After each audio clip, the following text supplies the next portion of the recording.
Saya ditanya oleh beberapa teman soal pembebasan narapidana di tengah wabah COVID-19 ini. Kita kan bisa baca di media bahwa pemerintah telah membebaskan belasan bahkan puluhan ribu narapidana dari lapas. Per hari Jumat 3 April 2020 jam 9 pagi, kita bisa membaca data Direktorat Jenderal Pemasyarakatan atau Ditjenpas ini telah menginformasikan melepas sebanyak 22.158 narapidana dan anak di seluruh Indonesia. Dalam data diterangkan dari 22.158 narapidana dan anak yang dilepaskan itu, sebanyak 15.477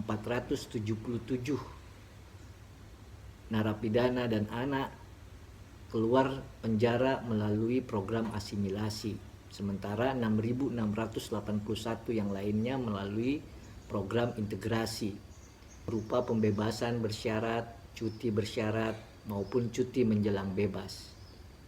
Pembebasan itu sendiri didasarkan pada keputusan Menteri Hukum dan Hak Asasi Manusia nomor M.HH 19 PK 010404 tahun 2020 tentang pengeluaran dan pembebasan narapidana dan anak melalui asimilasi dan integrasi dalam rangka pencegahan dan penanggulangan penyebaran COVID-19. Setelah Kemenkumham itu diterbitkan, juga menyusul kebijakan Surat Edaran Direktur Jenderal Pemasyarakatan nomor PAS 497 PK 010404 tahun 2020 tentang hal yang sama. Yang perlu digarisbawahi adalah pembebasan napi dan anak tersebut bukan tanpa persyaratan. Pengeluaran narapidana dan anak melalui asimilasi harus dilakukan dengan persyaratan antara lain: 1. Narapidana yang 2/3 masa pidananya jatuh sampai 31 Desember 2020. 2.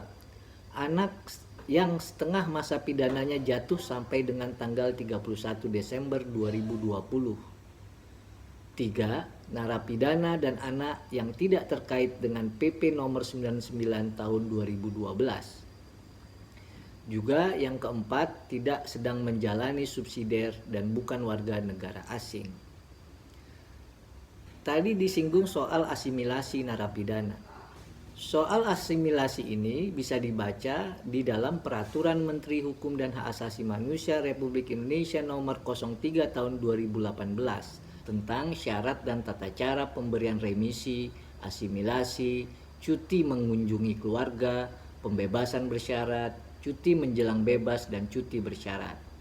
Apa itu asimilasi? Asimilasi adalah proses pembinaan narapidana dan anak yang dilaksanakan dengan membaurkan narapidana dan anak dalam kehidupan masyarakat. Cuti mengunjungi keluarga adalah program pembinaan untuk memberikan kesempatan kepada narapidana dan anak untuk berasimilasi dengan keluarga dan masyarakat. Sedangkan pembebasan bersyarat, cuti menjelang bebas, dan cuti bersyarat adalah program pembinaan untuk mengintegrasikan narapidana dan anak ke dalam kehidupan masyarakat setelah memenuhi persyaratan-persyaratan yang diatur dalam perundang-undangan.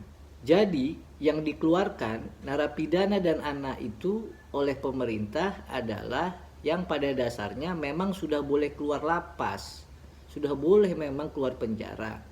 Karena wabah corona, ketimbang keluar dari lapas lalu diwajibkan lagi masuk ke lapas, maka sekalian dibebaskan. Itu maksudnya. Bagi narapidana tindak pidana korupsi, terdapat aturan yang berbeda.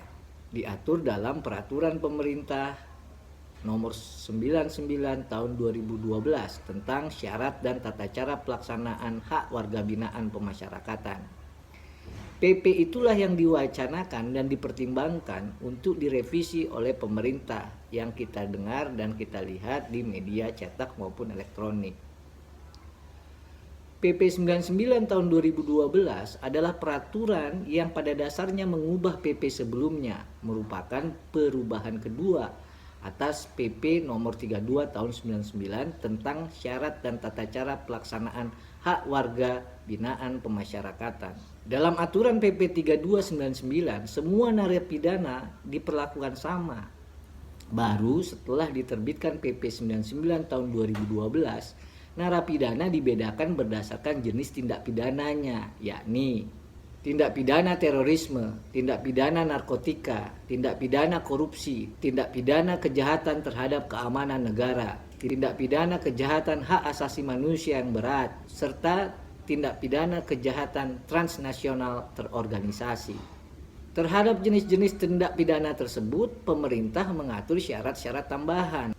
Untuk narapidana tindak pidana korupsi, misalnya ada persyaratan lainnya. Bersedia bekerja sama dengan penegak hukum untuk membantu membongkar perkara tindak pidana yang dilakukannya, telah membayar lunas denda dan uang pengganti sesuai dengan putusan pengadilan. Aturan tambahan lainnya adalah pelepasan narapidana tindak pidana korupsi yang diatur dalam PP 99 tahun 2012 ini hanya dapat dilakukan dengan pertimbangan Dirjen Pemasyarakatan dan sudah mengantongi rekomendasi dari kepolisian, Kejaksaan Agung, dan atau Komisi Pemberantasan Korupsi. Persyaratan-persyaratan itulah yang membuat narapidana tindak pidana korupsi tidak dapat dikeluarkan berdasarkan keputusan Menteri Hak Asasi Manusia tahun 2020 tentang pengeluaran dan pembebasan narapidana dan anak melalui asimilasi dan integrasi dalam rangka pencegahan dan penanggulangan penyebaran COVID-19 itu. Jadi, jika di media ada kesan silang pendapat antara Pak Yasona Lauli selaku Menkumham dengan Pak Mahfud MD selaku Menko Polhukam, saya bisa paham karena rencana pembebasan narapidana korupsi itu harus lewat perubahan peraturan pemerintah yang notabene nantinya harus ditandatangani oleh Presiden Jokowi. Demikian catatan saya, semoga bermanfaat.